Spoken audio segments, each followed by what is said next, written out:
दिन के तकरीबन 4 बजे का अमल था जब उन लोगों को डोगरा फौज की पलटन उस तरफ आती दिखाई दी। लेकिन तवक्कुआत के बिल्कुल बरक्स वो लोग मार्च करते हुए नहीं बल्कि जंगी हालत में फॉर्मेशन बनाकर आगे बढ़ रहे थे। कुछ सेक्शंस सड़क के दाएं बाएं पहाड़ियों पर फैलकर पोजीशनें संभाल चुकी थीं और उनकी कायम करदा पिकेटों के ज़ेरे साया बाकी जवान एडवांस कर रहे थे। अब सूरत हाल ये थी कि ऊपर की पिकेटों का एडवांस हो रहा था और नीचे से बाकी मानदा पैदल नफरी उनके ज़ेरे साया गुजर रही थी। ये सूरत हाल खासी परेशान कुन थी। इस कंपनी पर हमला करने के लिए पहले पिकेटों को तबाह करना जरूरी था, जबकि मुजाहिदीन के पास ना तो कोई मशीन गन थी ना ही स्टेन गन। वो बेचारे तो लाठियों और कुल्हाड़ियों से घात लगाए बैठे थे। हुसैन खान दोनों आंखों पर हथेलियों का कटोरा बनाए बड़ी बेबसी से एडवांस करती फौज का नजारा कर रहा था। उसे सिर्फ एक फिक्र परेशान किए हुए थी, अगर आज कामयाब घात न लगी तो हुर्रियत पसंदों का मोराल इस बुरी तरह गिरेगा कि फिर शायद वो इस शिद्दत से आज़ादी का नारा बुलंद करने की हिम्मत ही न कर सकें। शेर मोहम्मद रिवॉल्वर हाथ में लिए बड़ी बेबसी से गुजरती हुई उस डोगरा फौज का नजारा कर रहा था। उसे अपने कमांडारों पर तैश आने लगा था कि आखिर वो लोग हमला करने का हुक्म क्यों नहीं दे रहे। एक मर्तबा तो उसने शिद्दत गजब से मुट्ठियां भींचकर उन्हें पत्थर पर मारा भी। मरकजी कमांडार की जहनी और जज्बाती हालत भी यही थी। वो इंडियन आर्मी के साबिका कैप्टन थे। उन्हें इल्म था कि आज यहाँ हर शख्स सर हथेली पर रख कर आया था, लेकिन अपने निहत्ते साथियों को उस अलाव की नजर करने से पहले उन्हें कई बार सोचना पड़ा। और आखिर वो मुबारक साथ भी आ गई जब कमांडार के पिस्तौल ने शोला उगला और एडवांस करती डोगरा फौज का एक जवान उलट कर परेजा गिरा। फिर यक के बाद दीगरे 5 मजीद डोगरे ठंडे पड़ गए। उसके साथ ही मुजाहिदीन आज़ादी के फलक शगाफ नारों से फजा दहल उठी। डोगरा फौज को इस घात की इत्तला तो थी, इसीलिए वो जंगी फॉर्मेशन में आगे बढ़ रहे थे। लेकिन अभी तक उन्हें इस बात का इल्म नहीं था कि हमला आवर किस मकाम पर हमला करने वाले हैं। मुजाहिदीन ने पैदल चलती फौज पर बड़े बड़े पत्थर लुढ़काने शुरू कर दिए जो उन्होंने पहले ही से तैयार कर रखे थे। उनके वलवला अंगेज नारों और पत्थरों की बौछार ने एक मर्तबा तो डोगरा फौज के कदम उखाड़ दिए। हरावल दस्ते के पैदल जवान जो आगे आगे चल रहे थे पहले ही हमले में ढेर हो गए। लेकिन दिन की रोशनी होने की वजह से पिकेटों ने मुजाहिदीन की पोजीशन नोट कर ली थी। उन्होंने अपनी मशीन गन्नों का रुख उस तरफ मोड़ दिया।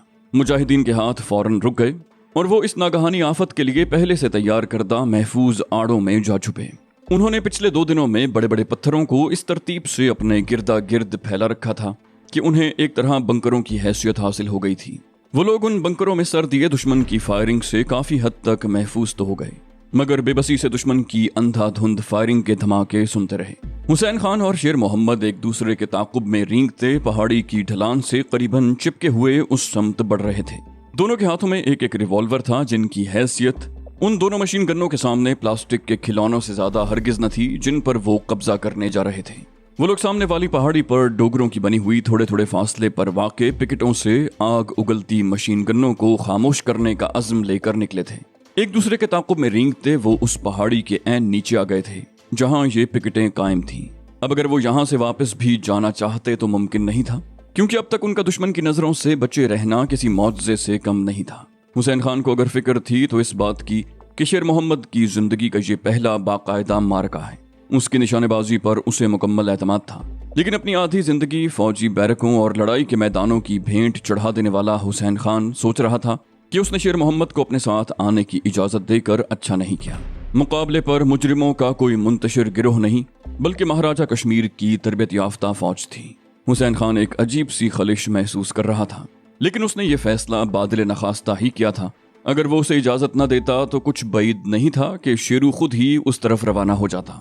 हुसैन खान उसके मरहूम वालिद का दोस्त था। उसने शेरू के वालिद का मुकम्मल परतौ उसके बेटे में देख लिया था। इसी तरह एक रोज वो दोनों डोगरा फौज से निहत्ते टकरा गए थे। उसका दोस्त सबसे आगे होने की वजह से फौरन ही रुतबा शहादत से सरफराज हो गया था, जबकि हुसैन खान किसी न किसी तरह बचकर आ गया था। आज उसके मरहूम दोस्त का बेटा उसी तरह जान हथेली पर रखे उसके सामने मौत के सफर पर रवाना हुआ था। लेकिन हुसैन खान ने दिल ही दिल में कसम खाई कि वो आज अपने मरहूम दोस्त के बेटे को खुद से आगे न निकलने देगा। एक मखसूस जगह पहुंचकर उसने शेर मोहम्मद की पीठ पर थपकी देकर उसे रुकने का इशारा किया। बोला, मैं दाएं तरफ से चक्कर काट कर सामने वाले पिकेट पर पीछे से हमला करूंगा, तुम दूसरी पिकेट वालों को निशाने पर रखना। उसका जवाब सुने बगैर हुसैन खान ने अल्लाह बेली कहा और तेजी से दाईं तरफ रेंग गया।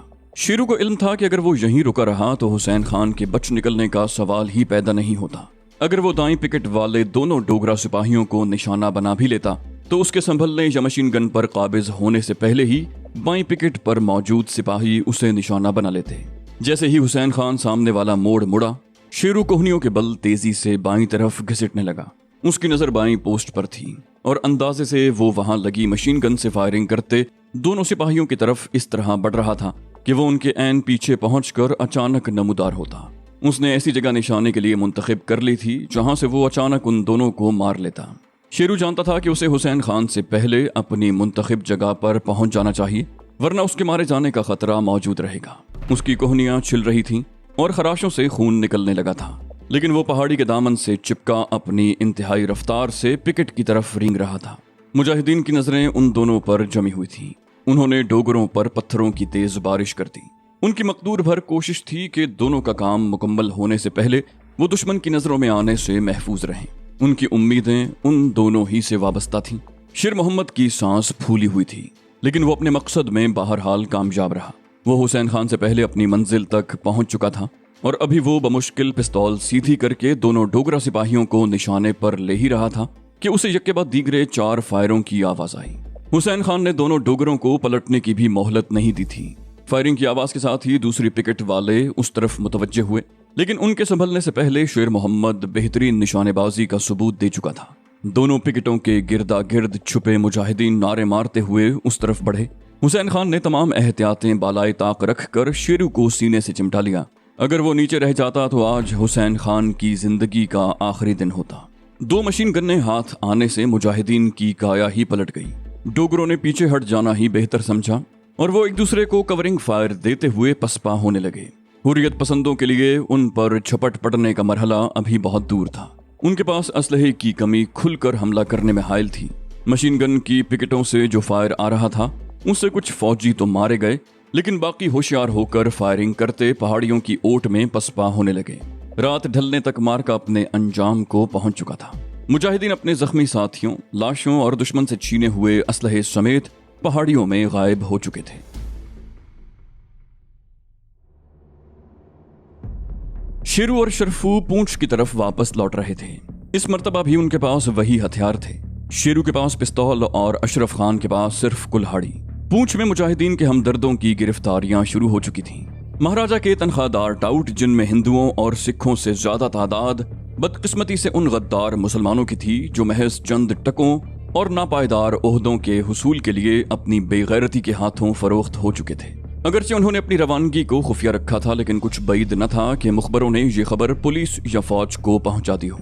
शहर को आने वाले रास्तों की नाकाबंदी हो चुकी थी और मकामी मुखबरों की मदद से पुलिस ने हर घर के गायब अफराद की फहरिस्त तैयार कर ली थी। इस बात की तहकीक भी कर ली गई थी कि उनमें से कितने अफराद जाती काम के लिए दूसरे शहरों में गए हैं।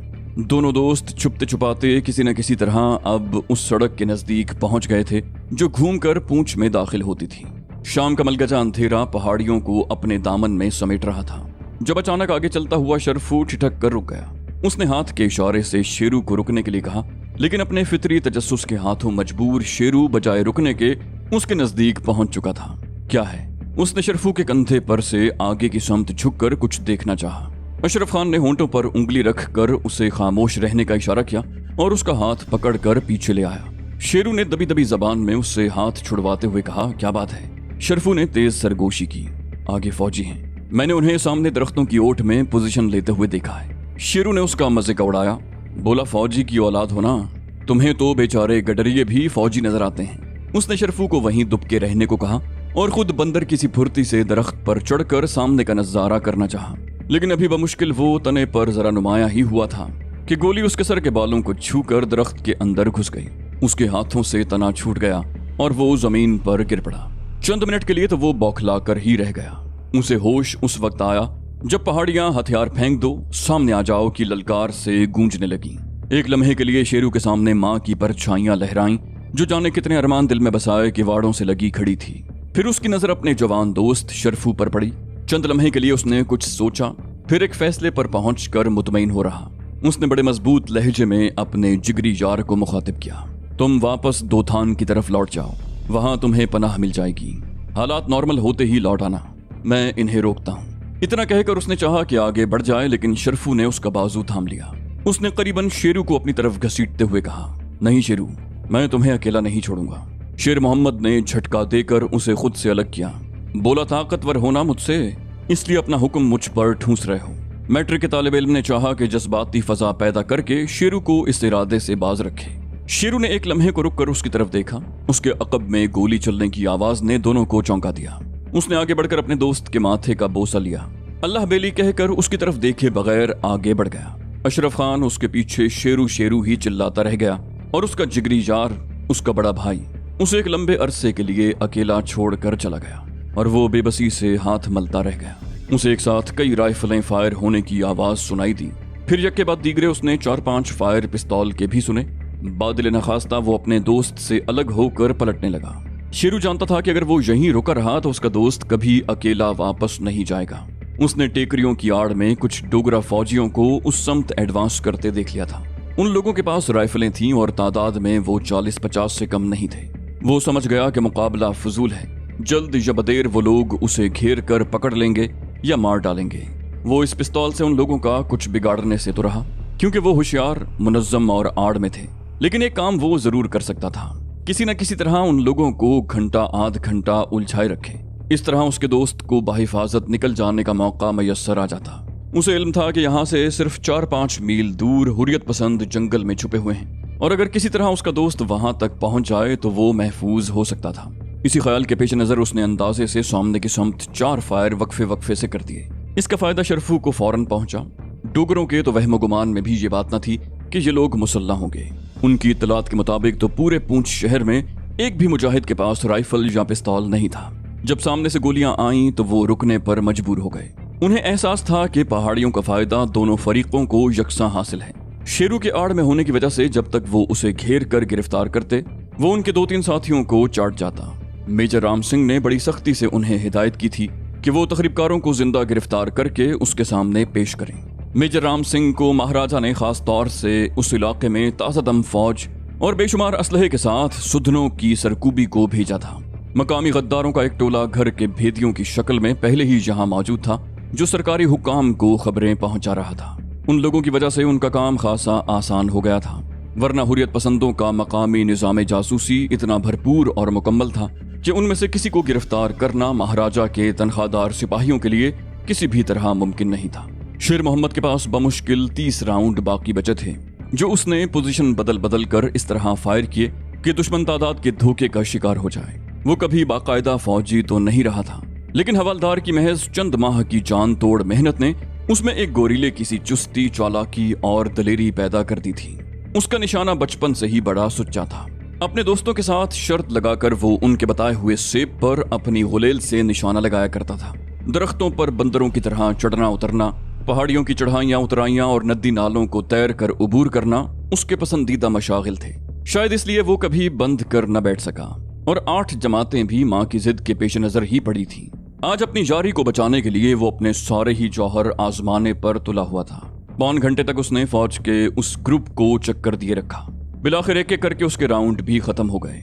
इस दौरान में फौजियों को भी उसके अकेले होने का एहसास हो गया था और अब वो खुद को लानत मलामत करते उसके गिर्द अपना घेरा तंग कर रहे थे। शेर मोहम्मद ने आखिरी मर्तबा बड़ी हसरत से पिस्तौल की तरफ देखा, जो उसने चंद माह पहले एक कबायली से खरीदा था, जो उस इलाके में सेबों की खरीदो फरोख्त के लिए आया था। उसने काफी तादाद में पिस्तौल के राउंड्स भी उसे दिए थे। कोई गैबी ताकत उसे पिछले 2-3 साल से ये बात बता रही थी कि एक रोज उसे असलहा लेकर इन पहाड़ों की आजादी के लिए इनके दामन में पनाह लेनी पड़ेगी।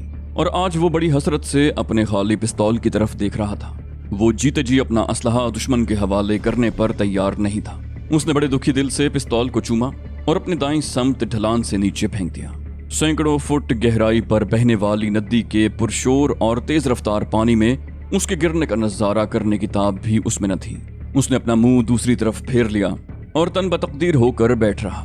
इक्का दुक्का गोलियां अभी तक फायर हो रही थीं। अभी बमुश्किल 3-4 मिनट ही गुजरे थे जब उसके अकब से हैंड्स अप की आवाज गूंजी। पीछे घूमकर देखने से पहले उसकी नजर उन डोगरा सिपाहियों पर भी पड़ चुकी थी, जो सामने वाली पहाड़ी की ओट से अचानक निकलकर उसके सामने आ गए थे। वो सब राइफलें ताने उसकी तरफ बढ़ रहे थे। आगे पीछे और दाएं बाएं चारों अतराफ डोगरा फौजियों की लहू रंग आंखें उसे घूर रही थीं। उसने अपने दोनों हाथ ऊपर उठा लिए। सूरज उसके सामने वाली पहाड़ी के पीछे गुरूब हो चला था। थोड़ी देर पहले डूबते सूरज की जो सुर्ख रोशनियां उसके सामने वाली पहाड़ी की चोटी पर नाच रही थीं, वो ऊंची होती हुई बिलाखिर गायब हो चुकी थीं। उन्होंने उसके दोनों हाथ पीछे की तरफ बांध दिए थे। शेरू को बांधने से फरागत पाते ही एक सूबेदार ने उसकी आंखों में झांका। असलहा कहाँ छुपाया है? उसने हैरत से पूछने की एक्टिंग करना चाहिए। बोला, कौन सा असलहा? उसी सूबेदार ने अपने सामने खड़े सिपाहियों की तरफ इशारा किया। बताओ इसे, कौन सा असलहा? एक हट्टे कट्टे सिख हवालदार ने, जिसके चेहरे पर सिवाय बालों के और कुछ नहीं था, अपनी राइफल को उल्टा करते हुए खुशी का इजहार किया। उसके साथ उसने राइफल का बट पूरी कुव्वत से शेरू के पेट में मारा। जरब की शिद्दत से वो दोहरा हो गया। बेख्तियार उसके मुंह से हाय निकल गई। वो आगे की समत झुका, लेकिन हवालदार की जोरदार ठोकर ने जो उसके सीने पर लगी थी उसे वापस उल्टा दिया। उसके जमीन पर गिरने से पहले ही पीछे खड़े सिपाही ने अपनी गन का बट उसकी कमर में मारा। शेरू को यूं लगा जैसे उसका जिस्म दो टुकड़े हो गया हो। वो बेदम सा होकर जमीन पर गिर पड़ा। कमर के पीछे बंधे हाथों की वजह से उसका तवाजुन भी बरकरार नहीं रह सका। जमीन पर गिरे हुए शेरू को सिपाहियों ने अपनी ठोकरों पर रख लिया। उसकी कर्बनाक चीखों से पहाड़ियां गूंजने लगीं। लेकिन वो लोग जैसे दोथान वाले हमले की पसपाई का जिम्मेदार उसी को जान रहे थे। जब 4-5 मिनट तक वो उस पर जोर आजमाई कर चुके और चिल्लाते चिल्लाते शेरू का गला भी सूख गया, तो वही सूबेदार आगे बढ़ा। उसने जमीन पर तड़पते शेरू को बालों से पकड़कर खड़ा किया और उसके मुंह पर जोरदार थप्पड़ मारकर अपना सवाल दोहराया। असलहा कहाँ है? शेरू के मुंह से खून आने लगा। उसने अपने करीब जमीन पर थूका तो उसकी आंखों में खून उतर आया। उसे अपनी बुजदिली पर गुस्सा आने लगा। वो राह आजादी में जान से गुजर जाने वाला बेटा था। हुर्रियत और आजादी के लिए शहादत पा जाने की आरजू उसे विरसे में मिली थी। उसकी माँ ने दमे रुखसत उससे कहा था, बेटा अगर पीठ दिखाई तो मैं दूध नहीं बख्शूंगी। उसे अपनी बुजदिली पर तैश और खुद से शर्माने लगी। वो बोला, बुजदिलो, अगर असलहा मौजूद होता तो तुम इस तरह मुझे निहत्ते को बांध कर कहीं ले जा सकते थे। शेरू को अपनी आवाज अजनबी मालूम हो रही थी। जोशे गजब से वो कांपने लगा। एक और सिख हवालदार ने अपने नंबर बनाने चाहे। बोला, बड़ा ढीठ मालूम होता है महाराज जी, आप जरा एक तरफ हट जाएं, मैं देखता हूं। उसने राइफल एक तरफ रखी और दोनों हाथों से 2 हत्थड़ बनाकर उसके सीने में मारा।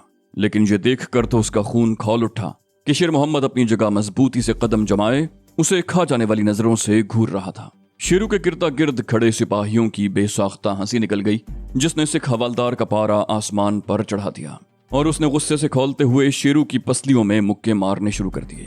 लेकिन अभी वो 3-4 मुक्के ही मार पाया था कि शेरू ने गुस्से से तिलमिलाते हुए अपनी लात उसकी तरफ घुमा दी, जो आगे की समत झुके हुए हवालदार के पेट में इतनी जोर से लगी कि वो अपनी जगह खड़ा न रह सका और लड़खड़ा कर गिर पड़ा। उसकी इस हालत पर उसके साथियों ने एक और जोरदार कहकहा बुलंद किया। सिख हवालदार का दिमाग घूम गया। उसने दीवानावार झपट कर अपनी राइफल उठाई और संगीन सीधी करके शेरू के पेट में मारना चाही कि अचानक एक गूंजदार आवाज ने उसके कदम पकड़ लिए। उसका कमांडिंग अफसर एक तरफ से अचानक नमूदार हुआ था।